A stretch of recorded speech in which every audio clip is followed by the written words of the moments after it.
माननीय सदस्य बांसुरी स्वराज जी। बहुत धन्यवाद सभापति महोदया। मैं इन तीनों एक कॉन्स्टिट्यूशनल अमेंडमेंट और दोनों बिल्स का समर्थन करने के लिए खड़ी हुई हूं। महोदया, हमारी संस्कृति तो वो है जो अर्धनारेश्वर को पूजती है। भारत की संस्कृति वो है जहां पर लैंगिक समानता एक नया कॉन्सेप्ट नहीं है। हम तो वो है जो कहते हैं कि प्रकृति और पुरुष एक दूसरे के पूरक है। हमारे यहाँ तो शक्ति स्वरूपा माँ दुर्गा की आराधना करी जाती है। भगवान विष्णु का सुदर्शन चक्र, महादेव का त्रिशूल और ब्रह्मा जी का कमंडल, यानी तीनों त्रिदेवों की शक्ति अगर समाहित करना हो तो वो केवल और केवल माँ दुर्गा ही कर सकती है। ये स्तर है नारियों का हमारी संस्कृति में। लेकिन कहीं ना कहीं आक्रांता आए और हमारी संस्कृति का अपभ्रंश हुआ। जहां सम्मान हमारी संस्कृति है, वहीं महोदया नारियों का सशक्तिकरण करना हमारा कर्तव्य है। आज यहां पर टीएमसी की एक संसद सदस्य ने कहा इक्वालिटी इज बाय बर्थ। मैं उनकी बात से बिल्कुल सहमत हूं, क्योंकि पुरुष और स्त्री को एक समान तो ईश्वर ने ही बनाकर भेजा है। पर उन्होंने ये भी कहा कि equality can not be given by political exercise. मैं उनकी बात से बिल्कुल सहमत नहीं हूं। महिला आरक्षण की आवश्यकता क्या है, ये मैं कुछ आंकड़े देकर इस सदन के समक्ष रखना चाहूंगी। आज महिलाएं पूरे के पूरे विश्व में, खास करके महिलाएं जो भारत की बेटियां हैं, वो अपना परचम लहरा रही हैं। वो चाहे साइंस हो, चाहे टेक्नोलॉजी हो, चाहे लॉ हो, लेकिन राजनीतिक क्षेत्र में उनका प्रतिनिधित्व बहुत कम है। अगर हम 2024 का इलेक्शन देखें तो वहां पर महिला वोटर की तादाद पुरुषों के मुकाबले ज्यादा थी। लेकिन मैं पूछना चाहती हूं विपक्ष के उन साथियों से जो आज इस संशोधन का समर्थन नहीं कर रहे, क्या बात आप महिलाओं की भूमिका केवल मतदाता तक ही रखना चाहते हैं क्या? आज इस सदन में महिलाओं का प्रतिनिधित्व केवल 13.6% है। अगर हम विधानसभा में जाएं तो वहां पर महिलाओं का प्रतिनिधित्व 10% से भी कम है। और अगर हम ग्लोबल परसेंटेजेस देखें महोदया, तो वहां पर 27.6% है। मैं तो धन्यवाद करती हूं आदरणीय प्रधानमंत्री श्री नरेंद्र मोदी जी का और इस सदन में उन सभी राजनीतिक दलों का जिन्होंने 27 बरस पुराना विलंब जो था, डिले थी, उसको हर कर नारी शक्ति वंदन अधिनियम को सितंबर 2023 को एक हकीकत बनाया, उसको पारित करा। पर महोदया, मुझे अचंबा है कि मेरे विपक्ष के साथी जिन्होंने सर्वसम्मति से नारी शक्ति वंदन अधिनियम पारित तो कर दिया, उसे कानून तो बना दिया, आज वो इसे 2029 में लागू करने के लिए अपना समर्थन क्यों नहीं दे रहे हैं? वो क्यों अपने हाथ खींच रहे हैं? कल मैंने एक वीडियो देखी जो माननीय नेता प्रतिपक्ष ने जारी करी थी। मैं आपके माध्यम से उनको कहना चाहती हूं, ये जो संशोधन आया है, ये वचन पूर्ति के लिए आया है। इस पूरे सदन ने प्रधानमंत्री श्री नरेंद्र मोदी जी की प्रेरणा से, इस देश की मातृ शक्ति से ये वचन करा था कि हम इस कानून को 2029 से ही लागू कर देंगे। मैं पूछना चाहती हूं माननीय नेता प्रतिपक्ष से, वो कहते हैं this is a power grabbing move. मैंने याद कराना चाहती हूँ, पावर ग्रैब का मुद्दा नहीं, ये पावर बैलेंस का विषय है। ये हक चोरी का विषय नहीं, हक के हिसाब का विषय है। और महोदया, बहुत विनम्रता से कहना चाहूंगी कि इस सदन को, इस देश की मातृशक्ति को उसके हक का हिसाब देना पड़ेगा। दल और राजनीतिक स्वार्थ से ऊपर उठकर, विचारधारा की भिन्नता से ऊपर उठकर, इस सदन की जिम्मेदारी है कि हम इस संशोधन को सर्वसम्मति से पारित करें। विपक्ष के कुछ साथियों ने कुछ ऐसे क्रिटिसिज्म्स रखे हैं, कुछ ऐसे कटाक्ष रखे हैं, जिन्हें मैं यहां बहुत विनम्रता से उनका जवाब देना चाहूंगी, उन संशयों का। और ये आग्रह करना चाहूंगी कि आपके संशय डिबेट तक सीमित रहे, वोट तक उन पर उनकी परछाई मत पड़ने दीजिएगा। माननीय उपनेता सदन ने कहा कि हम आरक्षण के पक्ष में नहीं हैं। मैं उन्हें याद कराना चाहती हूं कि 40 बरस से इस देश की बेटियां प्रतीक्षा कर रही थी नारी शक्ति अधिनियम लागू हो, महिला आरक्षण लागू हो। ये नरेंद्र मोदी सरकार है जो सर्वसम्मति से इसको पारित कर कानून बना पाई सितंबर 2023 से। तो हमारी नीयत साफ है, हमारी नीति साफ है, ये तो परिलक्षित हमने सितंबर 2023 में ही कर दिया।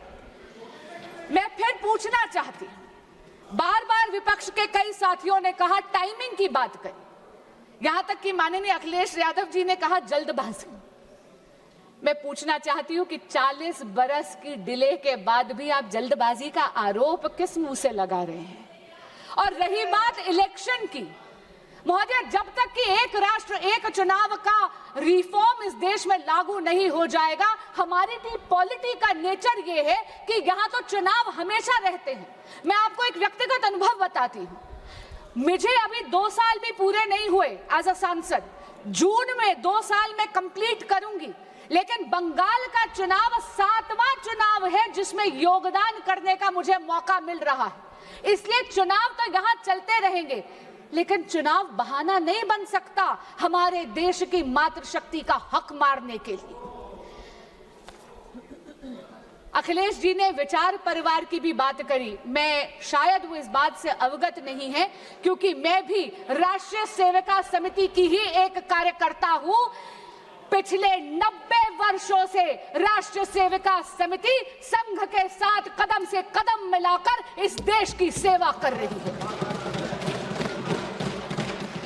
महोदया, एक भय, एक भ्रम बना दिया गया है डीलिमिटेशन को। मैं आपके माध्यम से ये बात स्पष्ट कर दूं हमारे विपक्ष के साथियों को, डीलिमिटेशन यानी परिसीमन भारतीय जनता पार्टी का प्रपंच नहीं है। It is not a conspiracy of the BJP, it's the constitutional mechanism. वही कॉन्स्टिट्यूशन, वही संविधान जो बाबा भीमराव अंबेडकर जी ने बनाया है, उन्हीं के रचित कॉन्स्टिट्यूशन में ही ये प्रावधान है, ये मैकेनिज्म है जहां पर डीलिमिटेशन अनिवार्य है। पर महोदया, मैं बहुत विनम्रता से कहना चाहती हूं, नारी शक्ति वंदन अधिनियम को लागू करना मंजिल है, परिसीमन केवल और केवल राह है। आप राह और मंजिल में कंफ्यूज मत होइए। Please do not confuse the road and the destination. Delimitation is only the road, it is Nari Shakti Vandan Adhiniyam, the women reservation which is the destination, and it is high time that we complete that journey to that destination. एक और बात कही गई, यहां पर बोला गया कि 543 में क्यों नहीं लगा देते, और मैं हैरान हुई जब एक महिला सांसद ने यह कह दिया कि आप परिसीमन करके सीटें बढ़ा रहे हैं, यह तो शोविनिज्म है। शोविनिज्म का आरोप लगाते हुए ये भूल गए कि 543 सीटें पुरुषों का एकाधिकार नहीं है। वो भूल गई कि इन 543 में आज भी 74 पर हम नारी शक्ति का रिप्रेजेंटेशन करते हैं। महिला सांसद भी है इस सदन में। आप रिजर्वेशन को एब्स्ट्रैक्ट में लागू नहीं कर सकते। आपको रिजर्वेशन को आइडेंटिफाइड कॉन्स्टिट्यूएंसीज में ही करना पड़ेगा, और इसीलिए परिसीमन आवश्यक है, सीटों की बढ़ोतरी आवश्यक है। कई लोगों ने पूछा कि आप 543 में ही क्यों नहीं लागू कर देते। मैं याद कराना चाहती हूं कि ये जो अभी कॉम्पोजिशन है 543 सीटों की, ये 1971 के बेसिस से, उनके सेंसस के बेसिस पे है। तब भारत की पॉपुलेशन वाज ओनली 51.4 करोड़।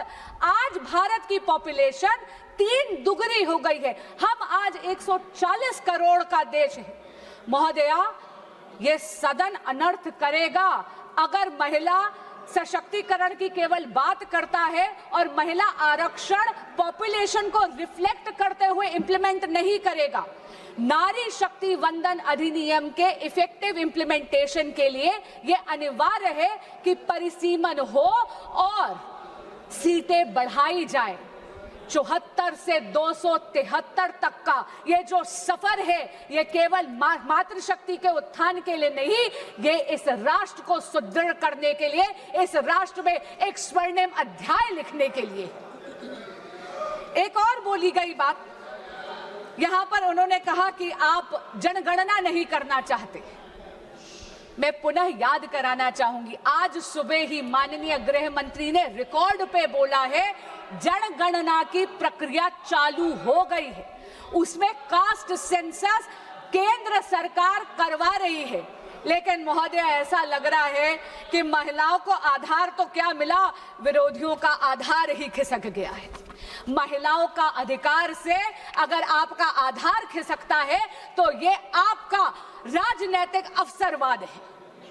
पर मैं आज करबद्ध प्रार्थना करना चाहूंगी विपक्ष के सभी साथियों से कि एक बहुत ही इंटेलिजेंट सॉल्यूशन इस विधेयक में, इस बिल में बनाया गया है, जहां पर यह सुनिश्चित करा गया है कि जो टेरिटोरियल ज्योग्राफी है वो तो 2011 के सेंसस के बेसिस पे करी जाए, लेकिन जो सीटों की बढ़ोतरी है उसमें किसी भी मैं पुनः कहती हूं, किसी भी राज्य का हक ना मारा जाए।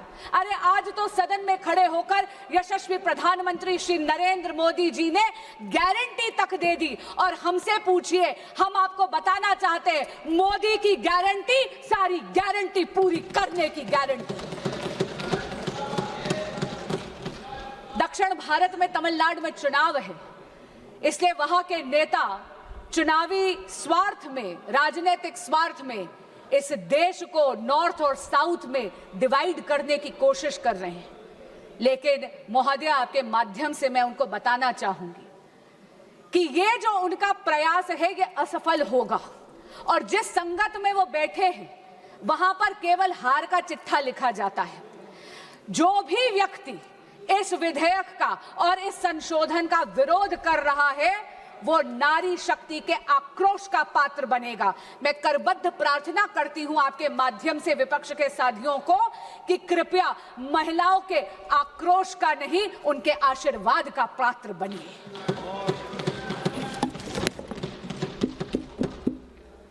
अंत में मैं ये कहना चाहूंगी, फूल नहीं चिंगारी है, फूल नहीं चिंगारी है, ये भारत की नारी है, इनके अधिकार की बारी है। वचन पूर्ति के इस क्षण में पारित करना सदन की जिम्मेदारी है। बहुत बहुत धन्यवाद।